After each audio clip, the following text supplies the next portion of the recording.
नमस्कार। आजकल web page सिर्फ जानकारी नहीं देते, वो काफ़ी इंटरेक्टिव होते हैं, बिल्कुल किसी ऐप की तरह। और इसके पीछे का जो जादू है वो है जावास्क्रिप्ट। हाँ, बिल्कुल। और आज हम इसी जावास्क्रिप्ट की कुछ अहम बातों को समझने की कोशिश करेंगे, हमारे पास जो भी अलग-अलग आर्टिकल्स और ट्यूटोरियल्स हैं उनके आधार पर। सही। तो क्या क्या देखने वाले हैं हम? देखिए, हम बात करेंगे फंक्शंस की, जो कोड के बिल्डिंग ब्लॉक्स जैसे हैं। फिर डॉम मैनिपुलेशन, मतलब वेब पेज को कैसे बदला जाता है, हाँ, वो इंटरेक्टिव बनाने वाला पार्ट। वही। और एक बहुत ज़रूरी चीज़, सिंक्रोनस बनाम असिंक्रोनस। ये थोड़ा कंफ्यूजिंग हो सकता है कि जावास्क्रिप्ट टाइम लेने वाले काम कैसे करता है। अच्छा, हाँ, ये तो मैंने सुना है, काफ़ी लोगों को मुश्किल लगता है। जी। और आखिर में ब्राउज़र के बाहर जावास्क्रिप्ट की दुनिया यानी Node.js पर एक छोटी सी नज़र डालेंगे। बढ़िया। तो मतलब एक पूरी तस्वीर बनाने की कोशिश करेंगे। चलिए फंक्शन से ही शुरू करते हैं। कहते हैं ये कोड के बिल्डिंग ब्लॉक्स हैं। ये कुछ रेसिपी जैसा है क्या, जिसे आप बार बार यूज़ कर सकें? हाँ, बिल्कुल सही सोचा आपने। फंक्शंस असल में कोड के वो हिस्से होते हैं जिन्हें हम बार बार इस्तेमाल कर सकते हैं, कोई खास काम करने के लिए। अच्छा। एक बार लिख दिया, फिर जब ज़रूरत पड़ी बस उसका नाम लेकर कॉल कर लिया। इन्हें फंक्शन कीवर्ड से डिफाइन करते हैं। जैसे मान लीजिए फंक्शन ग्रीट करो console.log नमस्ते। और फिर बस ग्रीट लिखकर चला देंगे। हाँ जी, बिल्कुल। ग्रीट लिखा और वो चल गया। और ये आपने कहा था कि कुछ पहले से बने हुए भी होते हैं, बिल्ट इन। जी हाँ, जावास्क्रिप्ट में कई फंक्शंस पहले से होते हैं, जैसे अलर्ट करना या console.log, और हम अपनी ज़रूरत के हिसाब से खुद भी बनाते हैं, जैसे अभी हमने ग्रीट बनाया। तो इसका फायदा क्या है? मतलब कोड साफ रहता है? हाँ, कोड बहुत व्यवस्थित हो जाता है, समझने में आसान, बार बार एक ही चीज़ लिखनी नहीं पड़ती। समझ गया। ठीक है, कोड ऑर्गेनाइज हो गया। अब आते हैं उस जादू पर जिससे पेज इंटरेक्टिव बनते हैं, डॉम मैनिपुलेशन। ये डॉम क्या भला है? कोई नक्शा वगैरह? नक्शा, हाँ, कह सकते हैं। डॉम का मतलब है डॉक्यूमेंट ऑब्जेक्ट मॉडल। आसान भाषा में, जब ब्राउज़र कोई HTML पेज लोड करता है तो वो उसका एक स्ट्रक्चर, एक तरह का पेड़ मेमोरी में बना लेता है। पेड़ जैसा? हाँ, एक ट्री स्ट्रक्चर।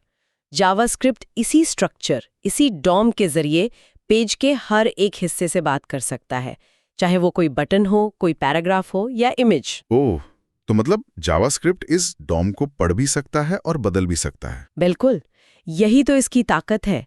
जावास्क्रिप्ट डॉम का इस्तेमाल करके पेज के किसी भी एलिमेंट को चुन सकता है, फिर उसका टेक्स्ट बदल सकता है, उसका स्टाइल बदल सकता है या उसे हटा भी सकता है। अच्छा, और चुनने के लिए क्या वो CSS वाले तरीके यहाँ भी काम आते हैं? हाँ, बिल्कुल।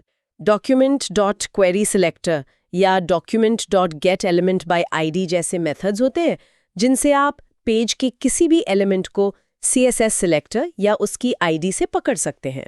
ठीक है, मान लीजिए पकड़ लिया। अब उसका टेक्स्ट बदलना है या रंग बदलना है। इनर HTML और टेक्स्ट कंटेंट में क्या फर्क बताया था? हाँ, तो टेक्स्ट बदलने के लिए ये दो प्रॉपर्टीज हैं। इनर HTML थोड़ा ज्यादा पावरफुल है, इससे आप टेक्स्ट के साथ साथ HTML टैग्स भी डाल सकते हैं। अच्छा, जैसे टेक्स्ट को बोल्ड करना हो तो?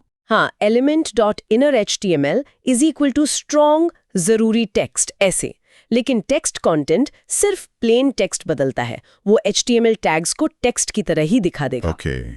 और स्टाइल, जैसे रंग बदलना हो या साइज? उसके लिए element.style प्रॉपर्टी है। जैसे बटन का बैकग्राउंड बदलने के लिए button.style.backgroundColor is equal to red. इसमें एक चीज ध्यान रखने वाली है। क्या? CSS में जो प्रॉपर्टी नाम होते हैं ना, जैसे बैकग्राउंड कलर या फॉन्ट साइज, वो जावास्क्रिप्ट में कैमल केस बन जाते हैं। कैमल केस मतलब हाइफन हट जाता है और उसके बाद वाला अक्षर कैपिटल हो जाता है। तो बैकग्राउंड कलर बन गया बैकग्राउंड कलर, फॉन्ट साइज बन गया फॉन्ट साइज। हाँ, समझ गया। ये जरूरी पॉइंट है। और अगर किसी लिंक का URL बदलना हो या इमेज का सोर्स? उसके लिए सेट एट्रीब्यूट मेथड है। जैसे imageElement.setAttribute src new image.png या linkElement.setAttribute href new url.com। और ये सब बदलाव किसी बटन के क्लिक करने पर कैसे होंगे? उसके लिए इवेंट लिसनर लगाते हैं, element.addListener क्लिक फंक्शन। यहाँ क्लिक की जगह माउस ओवर या कीबोर्ड प्रेस जैसे कई दूसरे इवेंट्स भी हो सकते हैं। वाह, मतलब यूजर के एक्शन पर हम पूरा पेज कंट्रोल कर सकते हैं। कमाल है। हाँ, यही चीज वेब पेजों को डायनामिक और जिंदा दिल बनाती है। लेकिन जावास्क्रिप्ट में एक और चीज़ है जो अक्सर लोगों को कंफ्यूज करती है, सिंक्रोनस बनाम असिंक्रोनस। इसकी क्या कहानी है? हाँ, ये थोड़ा ट्रिकी हो सकता है। देखिए, डिफ़ॉल्ट रूप से जावास्क्रिप्ट सिंक्रोनस है। मतलब वो एक बार में एक ही काम करता है, कोड लाइन बाय लाइन चलता है। जैसे क्यू में लोग खड़े हों, एक जाएगा तभी दूसरा आगे बढ़ेगा। बिल्कुल सही। एक काम पूरा होगा तभी अगला शुरू होगा।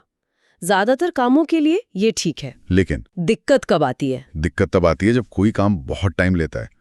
मान लीजिए आपको सर्वर से कोई बड़ी फाइल डाउनलोड करनी है या नेटवर्क पर रिक्वेस्ट भेजनी है। हाँ, तो अगर जावास्क्रिप्ट सिंक्रोनस तरीके से उसका इंतजार करेगा तो बाकी सारा कोड रुक जाएगा, पेज फ्रीज हो जाएगा, यूजर कुछ कर नहीं पाएगा, लगेगा जैसे ब्राउजर हैंग हो गया। ओह हाँ, ये तो बहुत बुरा एक्सपीरियंस होगा। तो असिंक्रोनस इसी का हल है? जी हाँ, असिंक्रोनस का मतलब है कि जावास्क्रिप्ट टाइम लेने वाले काम को शुरू करके साइड में रख देता है और बाकी का कोड चलाना जारी रखता है। अच्छा, साइड में मतलब कहाँ? वो उस काम को ब्राउजर एपीआईज या नोड.जेएस के एपीआईज को सौंप देता है और कहता है भाई तुम ये काम करो, जब हो जाए तो बताना। और जब वो काम हो जाता है तब उसका रिजल्ट या उससे जुड़ा फंक्शन, जिसे कॉल बैक कहते हैं, एक क्यू, एक वेटिंग लिस्ट में डाल दिया जाता है। जावास्क्रिप्ट के पास एक इवेंट लूप नाम का मैनेजर होता है। Event loop? हाँ, वो लगातार चेक करता रहता है कि मेन काम, जिसे कॉल स्टैक कहते हैं, अच्छा, खाली है या नहीं। जैसे ही मेन काम खाली होता है, इवेंट लूप उस वेटिंग लिस्ट से पहला काम उठाकर मेन स्टैक में डाल देता है ताकि वो चल सके। अच्छा, तो मतलब काम रुकता नहीं है। नहीं, ब्राउजर रिस्पॉन्सिव रहता है। आजकल इसके लिए प्रोमिसेस और एसिंक अवेट जैसे तरीके आ गए हैं जिनसे ये असिंक्रोनस कोड लिखना थोड़ा आसान हो गया है। पर हाँ, ये पूरा मैकेनिज्म समझना शुरुआत में थोड़ा मुश्किल लगता है। हाँ, ये event loop call back Q वाली बात थोड़ी पेचीदा है लेकिन ज़रूरी है। ठीक है, तो हमने ब्राउज़र में जावास्क्रिप्ट का कमाल देखा, लेकिन इसकी कहानी यहीं ख़त्म नहीं होती, है ना? सुना है ये ब्राउजर के बाहर भी चलता है, नोड.जेएस पे। हाँ बिल्कुल, नोड.जेएस एक कमाल की चीज़ है। ये एक रन टाइम एनवायरनमेंट है जो आपको जावास्क्रिप्ट कोड ब्राउज़र के बाहर, मतलब आपके कंप्यूटर पर या सर्वर पर चलाने की सुविधा देता है। ओह, तो मतलब सर्वर साइड कोडिंग भी जावास्क्रिप्ट से? जी हाँ, नोड.जेएस गूगल क्रोम के V8 इंजन पर बना है जो बहुत तेज है। इससे आप बैकएंड बना सकते हैं, एपीआईज बना सकते हैं, डेटाबेस से बात कर सकते हैं, वो सब कुछ जो आप दूसरी सर्वर साइड भाषाओं जैसे PHP या पाइथन से करते हैं। वाह, तो एक ही भाषा से फ्रंट एंड और बैक एंड दोनों फुल स्टैक वाली बात हो गई। सही कहा। नोड.जेएस खासतौर पर अपनी नॉन ब्लॉकिंग, असिंक्रोनस नेचर के लिए जाना जाता है। मतलब ये एक साथ हजारों कनेक्शंस को बिना रुके संभाल सकता है। अच्छा, तो ये रियल टाइम एप्स के लिए बढ़िया होगा, जैसे चैट या गेमिंग। हाँ बिल्कुल, उन चीज़ों के लिए ये बहुत पॉपुलर है अपनी परफॉर्मेंस की वजह से। शानदार।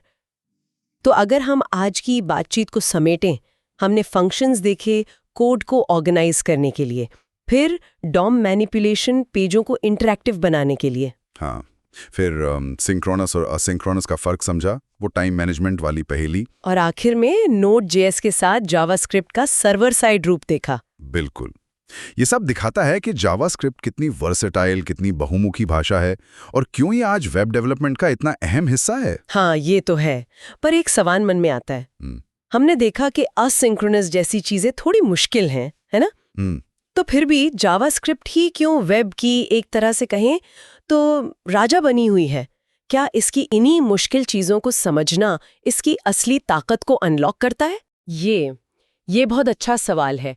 शायद इसकी वजह है इसका लगातार विकसित होना, इसका विशाल कम्युनिटी सपोर्ट और ये कि ये हर जगह है, ब्राउज़र में, सर्वर पर, मोबाइल ऐप्स में, IoT में भी।